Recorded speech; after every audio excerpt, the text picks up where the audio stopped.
One evening in the fall of 1976, husband and wife, Dan and Joyce Ahrens, were heading to bed after settling their children, 3-year-old Daniel and 1-year-old Heather.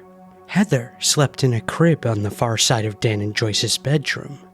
The parents soon put on their pajamas, kissed each other goodnight, and went to sleep. But at some point in the night, a red light suddenly lit up the entire bedroom in a strange glow. What happened next was beyond terrifying, and even more so, it was beyond explanation.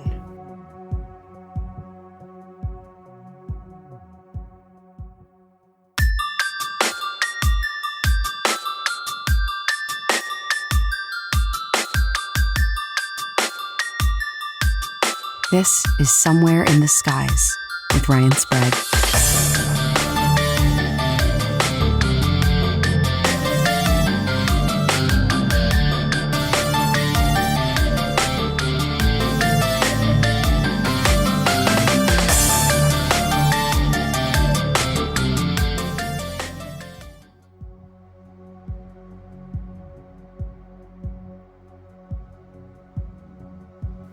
Joyce and Dan Ahrens had just awoken in bed to a strange red glow enveloping their entire bedroom. Dan believed a fire had started outside. He turned to alert Joyce of this suspicion. However, despite how hard he tried, no words or even sounds would leave his mouth. It was at this point that they both realized they suddenly couldn't move. Needless to say, each was beyond perplexed by the events that were unfolding around them. Both also knew that they had been fully awake when the light appeared moments earlier, so they were not imagining this unsettling episode. Joyce, many years later, would recall the following about that night. I couldn't feel my body. I couldn't move, except for my eyes. I was just frozen there. My eyes shooting back and forth, trying to see what was causing this. I screamed and screamed, but it was in my head. Nothing was coming out. Although this episode only appeared to last several seconds, it felt like a small eternity for the pair. Then, as suddenly as it arrived, the light went out, returning the room to darkness. As soon as it did so, each regained full control of their bodies and speech. It was at that moment that Joyce's attention veered toward the crib where Heather had been sleeping. She was awake, standing in the crib, her eyes wide, staring at us. Both Dan and Joyce were completely at a loss with what had just transpired. But even more bizarre, rather than discuss the events, the pair simply settled their daughter and returned to sleep. They wouldn't speak of the event for many years to come. Years later, Heather recalled something that she would relay to her parents. These were recurring nightmares where a gigantic monster terrorized her, and there was some sort of strange eye that she looked into and could see her own reflection. When she was 11 years old, she would draw a picture of this monster. She was 11 at the time. She had a vivid nightmare one night and woke up screaming. After settling her down, I asked her to draw what she believed she had seen. She quickly did so. The head was very big. It had large, black, almond-shaped eyes and 2 small nostrils. Its mouth was nothing more than a small slit. In essence, what Heather was describing and then drawing was what many would consider an alien gray. Dan and I didn't really understand what it was or what she was talking about. Frankly, we didn't believe her, thinking it was her imagination sparked by nothing more than nightmares. But their thoughts changed when someone else in the family would also show signs that something strange had occurred. It was their son, Daniel. There were many times when my husband and I would wake up in the morning and basically have to hunt around the house to locate Daniel. We'd usually discover him in another room as opposed to being in his bedroom, or he'd be in a closet or under a chair or table. It was very strange. We'd always ask him what he was doing, and he would tell us that he was hiding from something. What that something was, He was never quite sure. It was a decade and a half later when Dan, the husband, had something truly strange happen to him. I received a call from Dan while he was at work. He asked me to come and get him and drive him to the hospital. When I arrived and got him, his heart was pounding and he couldn't breathe. He thought he was having a heart attack. Dan was admitted to the hospital, and doctors quickly established that he wasn't having a heart attack. However, they were at a loss as to what the problem might be. Several doctors examined Dan and his symptoms. One believed, for reasons unknown, that he was having a series of panic attacks, perhaps caused by severe stress. Another doctor suggested that Dan might have an inner ear infection. Ultimately, though, his condition remained undiagnosed. And from that point on, Dan became a recluse of sorts. Joyce would recall the following. He couldn't do anything, couldn't work, couldn't leave the house. It was almost as though he was depressed for some unknown reason. He would tell me, "There's something in the back of my mind that's just trying to come out, but I don't know what." What that something was would soon come barreling towards the front of his mind like a freight train. One night, Dan was watching a film called Communion. It was about a man in upstate New York who claimed to have been kidnapped by aliens. There was a particular scene where this little alien peeked out from behind the doorway. As soon as the scene came on, Dan just burst into tears and started shaking. He was hysterical. I came into the room to see what was wrong, and he told me, those eyes are what I saw." Dan was referring to what had happened to them back in 1976. It was around a week later, while watching television again, that Dan saw a program that featured psychiatric therapist John Carpenter, who had worked quite extensively with people who claimed, or at least suspected, that they had been victims of alien abduction. Dan would contact Carpenter to see if he could help him piece together that night back in 1976. He would undergo hypnotic regression and was taken back to that evening. Dan would recall the following during that initial hypnosis session. There's a strange figure. It's showing me something. Carpenter instructed Dan to take a good look at what it could be. It's something metallic, like a little spade. It's going to hurt. Initially, Dan kept the details of the session to himself. However, a short time after beginning these sessions, Joyce began to have her own flashback recollections. In fact, more than just flashbacks. The conscious memories just came back. There wasn't anything that I could do to stop them from coming back. Following these sudden recollections, Joyce also visited Carpenter in order to undergo hypnotic regression. Carpenter would state the following. Not only had the Ahrens likely had a traumatic abduction experience of some kind, but whatever it was, it seemed as though they were abducted together and at the same time. And this, they would all learn, was only the beginning.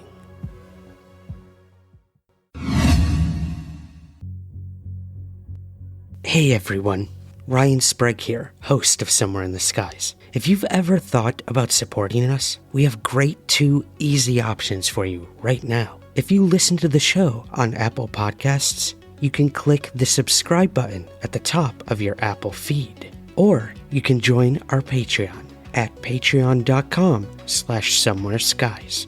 Both of these options give you the same benefits. Early access to the main show, bonus episodes and content, and priority to ask our guests your listener questions. So, to help support Somewhere in the Skies, click that subscribe button on Apple or visit patreon.com/somewhereskies. Thank you so much for your support, and keep looking up.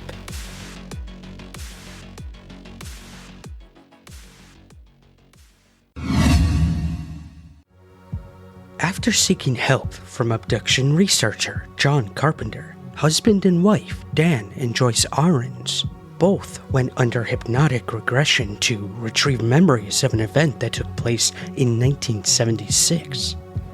After both sessions, it was surmised that this was the couple's first, quote, shared abduction experience. Eventually, under hypnosis, the Ahrens began to piece together just what had happened that eventful night. Dan would recall the following. On that night in 1976, I was cowering in the corner of the bed. I was scared to death of something at the end of the bed. It was a little being of some sort. Then my eyes shot towards Joyce. There was another being, then another at the crib where Heather was sleeping.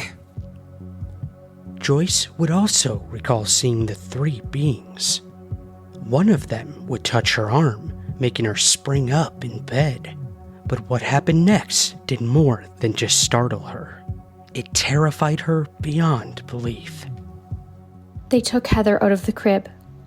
They took my baby and began to carry her away. Try as I might, I couldn't do anything. I was stuck in bed just watching in horror. It was like a kidnapper kidnapping your child and you can't do anything about it. Dan would recall the same thing. I was overwhelmed with helplessness. I watched one of the beings head towards the crib. I didn't move. I couldn't move. Then things took an even stranger turn. According to Joyce, both she and Dan were then marched outside by these strange beings before all of the family were floated onto a spaceship. While it was now clear that the entire Ahrens family had seemingly been subject to a harrowing alien abduction ordeal, it would be a further 5 years before Heather, now in her early 20s, agreed to also undergo hypnosis. And those revelations would be equally as startling.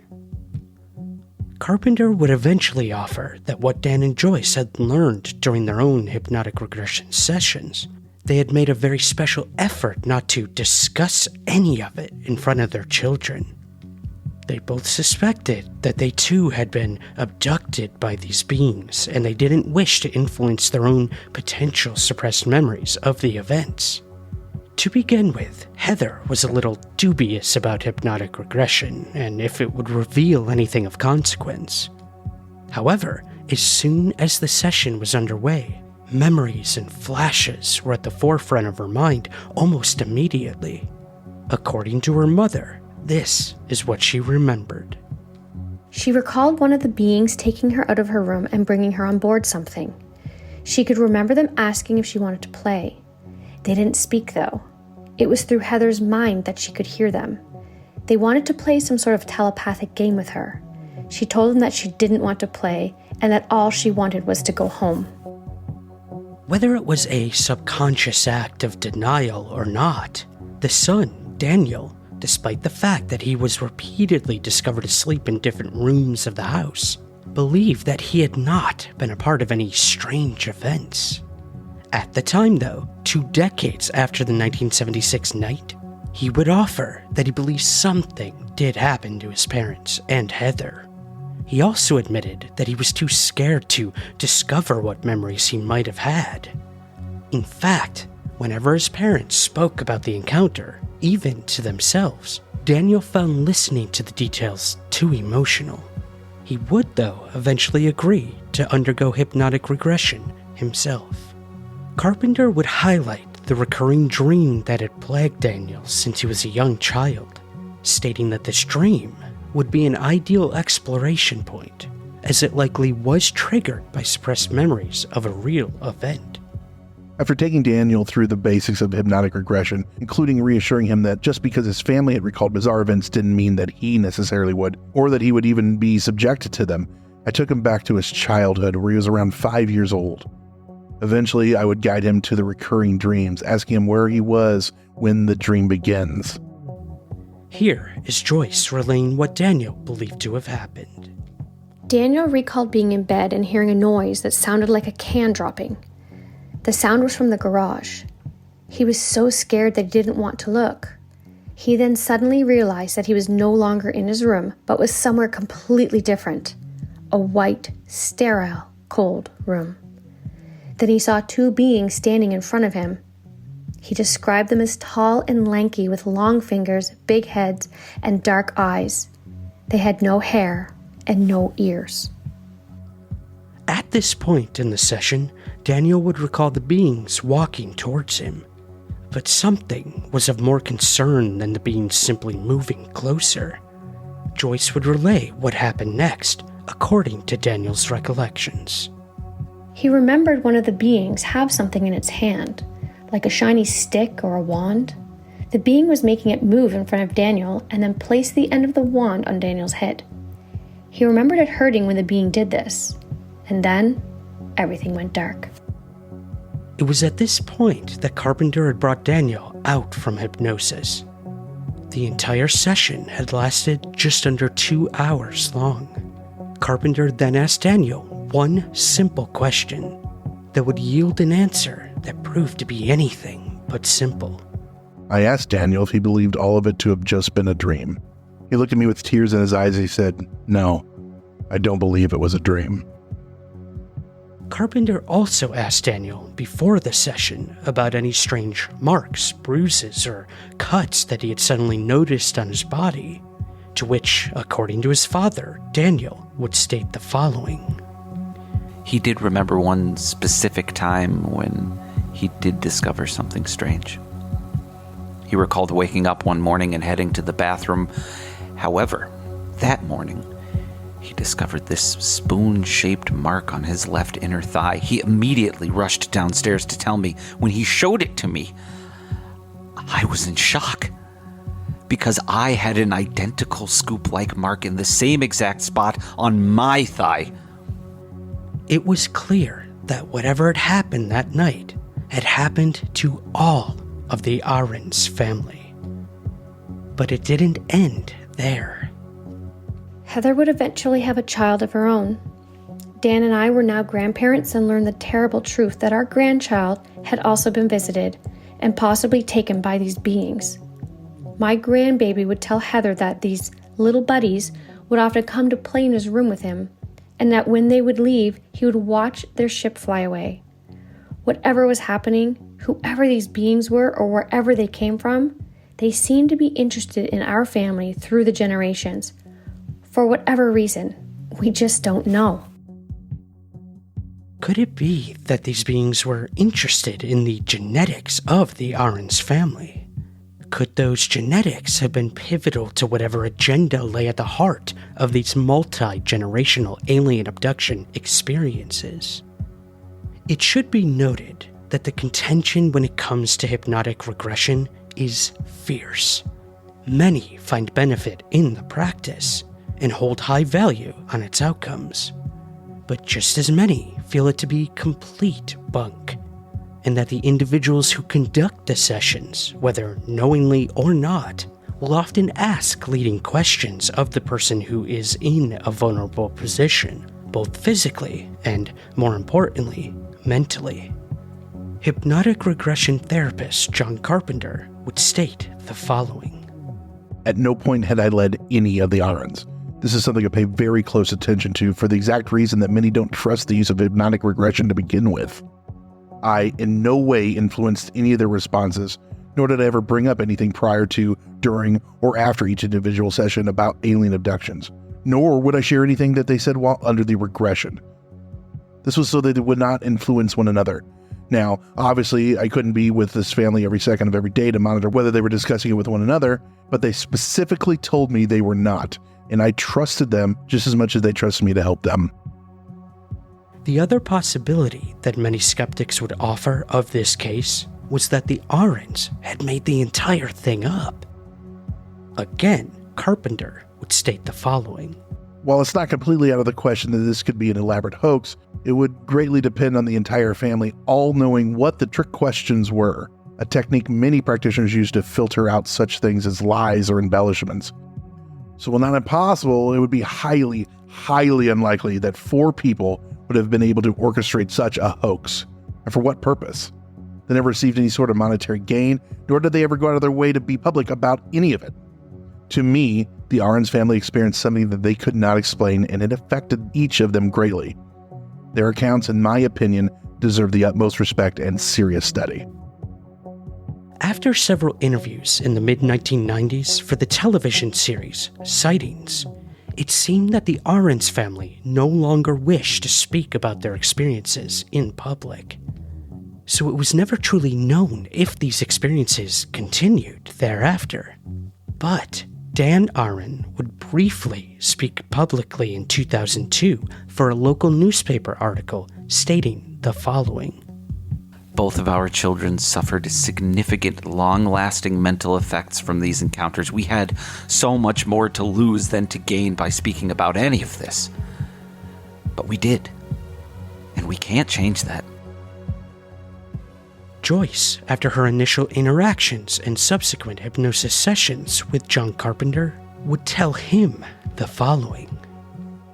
As a parent, you spend every waking moment trying to protect your children against all the dangers in the world. But what do you do when that danger not only can control your body and your mind, but possibly doesn't even come from this world? No matter what did or didn't happen to the Ahrens family, it's quite clear that none of them were ever the same. If it was some sort of collective psychosis or hysteria, then that would be very unfortunate, to say the least. The same could be said if all of this was just a hoax. But if all of this was indeed real, if something came into the Ahrens home back in 1976 and abducted them, and continued to do so throughout the years and generations, then what was the true purpose of these experiences? And will the Ahrens, or we for that matter, ever truly know what lay behind the abduction phenomenon? Those answers, as always, seem to remain elusive somewhere in the skies.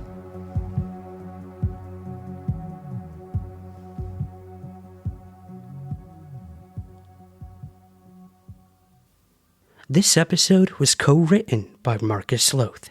To learn more, visit ufoinsight.com.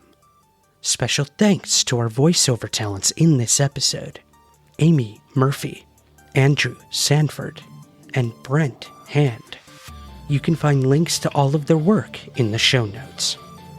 And you can follow us on Twitter @SomewhereSkies or on Instagram @SomewhereSkiesPod. Please take a moment to rate and review us on Apple Podcasts, Spotify, or wherever you get your podcasts. It helps us gain visibility and find new listeners. Special thanks to the eOne Podcast Network, and also a special thanks to you for listening. Remember, keep your feet on the ground, but never stop searching somewhere in the skies.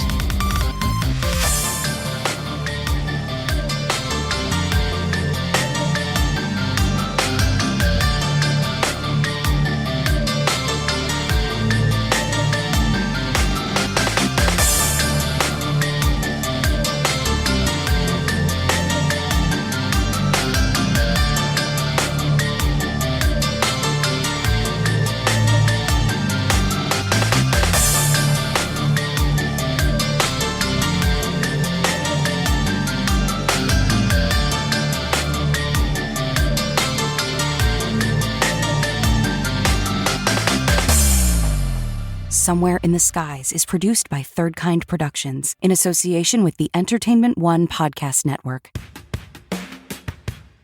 I'm Ryan Sprague, And I'm Andrew Sanford. and we love pro wrestling. It's the best! Headlocks, elbow drops. Scathing promos and chair shots. We just can't get enough of it. So we started a podcast. You can join Ryan and me as we dig into the ins and outs of pro wrestling like the rabid fans we are.